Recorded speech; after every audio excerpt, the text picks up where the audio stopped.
Welcome back to the Biology Domination crash course, Day 7, and today we go inside the plant. Not the leaves, not the roots you see outside. We're talking about what's happening at the microscopic level. The tissues, the cells, the highways that carry water and food through every centimeter of a plant's body. This is anatomy of flowering plants, and NEET absolutely loves this chapter. Let's dominate it.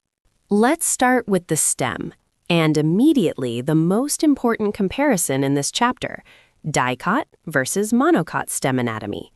In a dicot stem, think sunflower. The vascular bundles are arranged in a ring.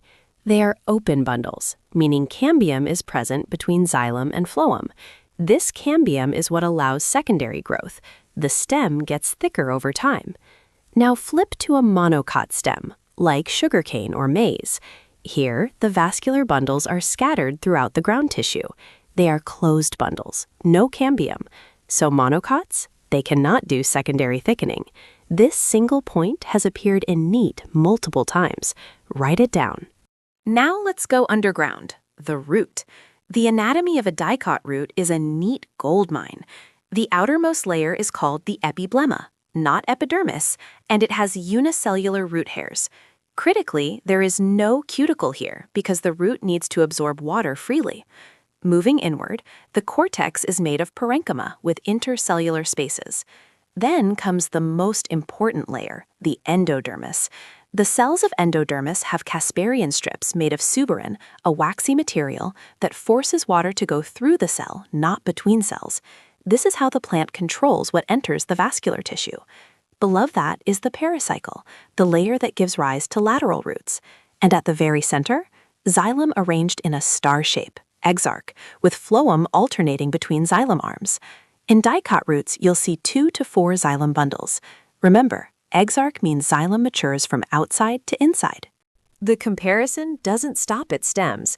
Root anatomy also differs between dicots and monocots, and NEET tests this constantly.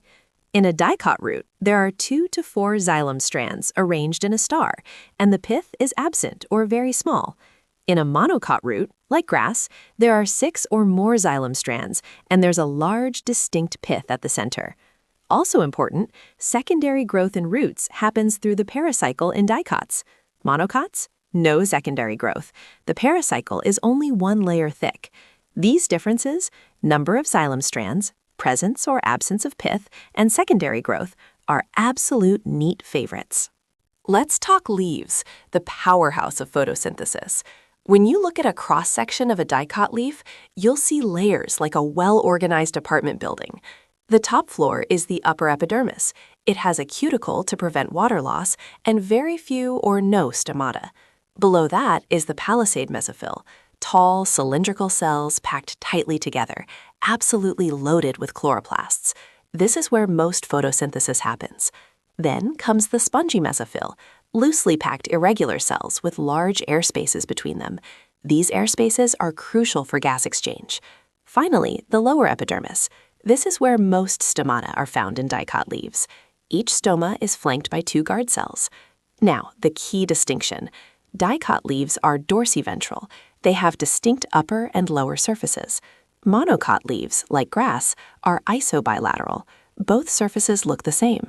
Mesophyll is not divided into palisade and spongy in monocot leaves. Secondary growth. This is the process that turns a thin seedling into a massive trunk, and it only happens in dicots and gymnosperms. There are 2 cambia responsible. First, the vascular cambium. It forms between xylem and phloem, and it produces secondary xylem towards the inside. This becomes the wood, and secondary phloem towards the outside. Over time, these layers form what we call annual rings. Spring wood forms during the favorable season, wider vessels, lighter color. Autumn wood forms during harsh conditions, narrower vessels, darker color. Together, 1 spring plus 1 autumn ring equals 1 year of growth. This is how you age a tree. The second cambium is the cork cambium, or phellogen. It produces phellum, cork, on the outside, and phelloderm on the inside. Together, these 3 layers form the periderm, which replaces the original epidermis. And in old trees, the central xylem becomes heartwood, dark, hard, non-functional. The outer xylem remains as sapwood, still conducting water. NEET has tested Heartwood versus Sapwood multiple times. Do not mix them up. Before we wrap up, let's zoom out and see the big picture. The entire plant body is organized into 3 tissue systems. 1. The dermal system. This is the outer covering: epidermis, cuticle, stomata, and root hairs. It's the plant's skin. 2. The ground tissue system. Everything that's not dermal or vascular falls here. Parenchyma, living cells, thin walls, responsible for storage and photosynthesis. Collenchyma, living cells with unevenly thickened walls. They provide flexibility and mechanical support, and you'll find them in the cortex of dicot stems. Sclerenchyma, dead cells, heavily lignified walls, pure structural support. 3. The vascular system. Xylem carries water and minerals upward. It contains tracheids, vessels, xylem parenchyma, and xylem fibers. Phloem transports food. It has sieve tubes, companion cells, phloem parenchyma, and phloem fibers.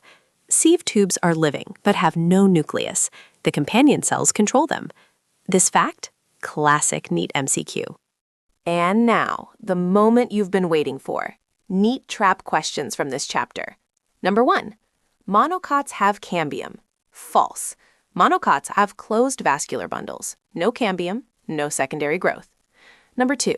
Casparian strips are made of cellulose. False. They are made of suberin, a waxy substance. Don't confuse this with cell walls. Number 3. Palisade mesophyll is responsible for gas exchange. False. That's the spongy mesophyll. Palisade is for photosynthesis. Number 4. Sieve tubes have a well-defined nucleus. False. Sieve tubes are living but enucleate. Companion cells have the nucleus and control them. And finally, Heartwood conducts water. False. Sapwood conducts water. Heartwood is the non-functional, darker core. And finally, always remember, lateral roots arise from the pericycle, not the endodermis, not the cortex. These 5 traps alone can save or cost you 20 marks. Know them cold. Well done! Day 7 completed. Tomorrow, Day 8, Structural Organization in Animals. We will also focus on frog. Subscribe and hit the bell icon so you don't miss it.